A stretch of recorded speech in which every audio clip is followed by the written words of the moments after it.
안녕하세요. 안녕하세요.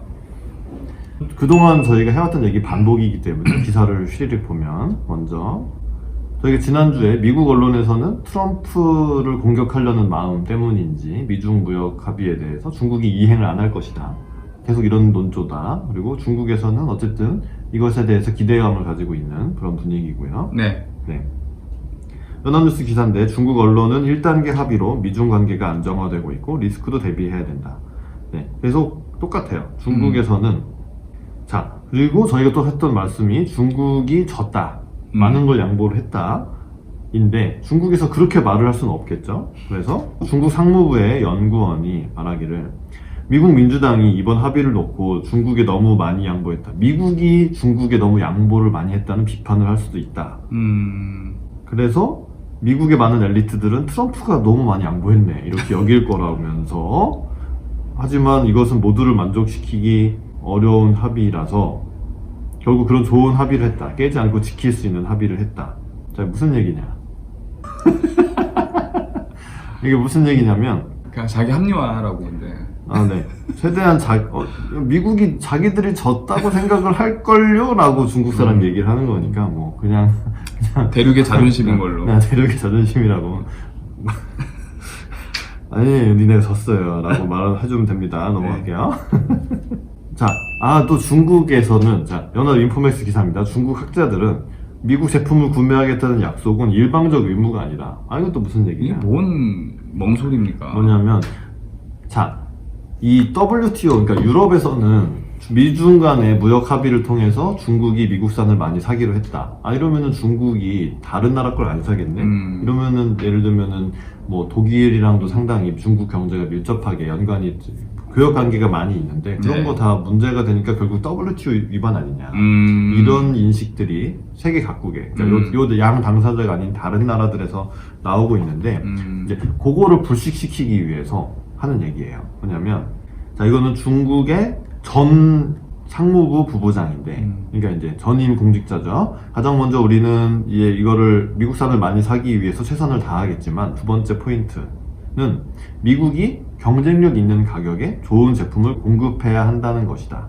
그러니까 우리가 이걸 사기로 했지만 미국이 막 가격을 막 올리고 막 품질을 후려치고 안 좋은 거를 비싸게 판다고 하면 안 살 거다. 그러니까 결국 우리한테도 살 명분을 줘라. 좋은 거를 싸게 공급을 해서 경쟁력 있는 상품을 중국이 살 수 있게 제공을 해줘야지 되는 거다. 이것도 대륙의 자존심이라고 볼 수 있습니다. 왜 이런 얘기를 말씀드리냐면 너무 우리가 본대로 그런 기사들이 계속 나와가지고 재밌어서 그런 거고.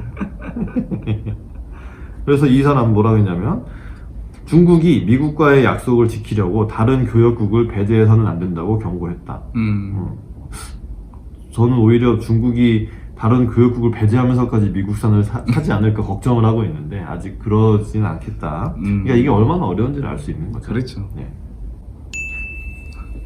자극적인 기사가 하나 있네요. 또 자극적인 기사. 이번에는 미국 쪽이죠. 미중 무역 협상 1단계 무역 합의가 1년에 깨질 가능성이 50%고 2년까지 버틸 가능성도 25%에 그친다. 정부가 주도하는 무역은 매우 나쁘고 실현되기가 어려울 건데 중국의 이행이 어려울 것이다. 결국 이런 얘기고요. 그런 것들은 시장에서 결정이 돼서 그러니까 좋은 걸 사게 되는 거지 안 좋은데 사겠냐. 아마 어려울걸? 이렇게 되고 이행이 어렵다면 미국에서 결국 다시 중국에 대해 제재를 부활시킬 거기 때문에 이거는 그냥 문제가 조금이라도 생기면 바로 끝날 일이다. 이런 진단을 하고 있는 건데 뭐 저는 이게 틀렸다고 봅니다. 어떻게든 지켜나가려고 노력을 할 거다. 그렇게 보는 게 맞다고 봅니다. 그렇죠. 뭐 그게 끝까지 영원히 지킬 수는 없어도 일단 단기간의 이행은 올해 안에는 성과가 있어야 되니 중국도 자기들 명분이 있어야 되니 그러니까 이제 이행을 어떻게든 좀 할 확률이 높다. 그렇죠. 이렇게 보시는 거죠. 그렇죠. 그러니까 미국에서 결국 경쟁력 있는 좋은 상품을 공급을 사면 되는 거니까 그 말대로 될 거다 이런 거고요. 그 다음에 이제 중국에서 금융시장 개방을 하는 게 상당히 중요한 뉴스고 이게 중국이 얼마나 어려운지를 보여주는 거다라고 말씀을 드렸었는데 이것도 연합뉴스 기사인데 미국의 금융기업들이 중국의 부실채권 정리 사업에 눈독을 들이고 있다고 합니다. 예전에 저희가 몇 번 드렸던 말씀 그렇죠. 중에 하나죠. 중국에서는 이자를 내지 못하는 부실채권들이 많이 있는데 NPL이라고 하죠. 네. 이거를 어떻게 금융회사들이 하냐면 이 권리를 막 사요. 근데 한 30% 원금이 만약에 100이면 한 30원? 20원만 주고 이걸 사는 거죠. 그렇게 돼서 100명 중에 20명만 나 망하기 싫어, 내가 이 사기를 안 치고 빚을 갚겠다고 20명만 나오면은 원금을 회수하고 나머지는 좀 싹 수익이니까 그런 장사를 하는 사람들이 미국에 많이 있는데, 중국은 지난주 무역 합의에서 요 부실 채권 정리 사업에도 미국 금융기업들의 진출을 허용하기로 했다. 이것도 뭐 당연한 수순이다. 저희들이 보는 관점에서는 당연히 이렇게 될 거였죠. 중국이 그 국내에서 이제 자국의 힘으로 해결할 수 있는 그 부채 총량은 넘어섰기 때문에 폭탄 돌리기를 좀 해야 되는데, 이제 울며 겨자 먹기로 외자 유치를 할 수밖에 없는 상황이에요. 그렇습니다.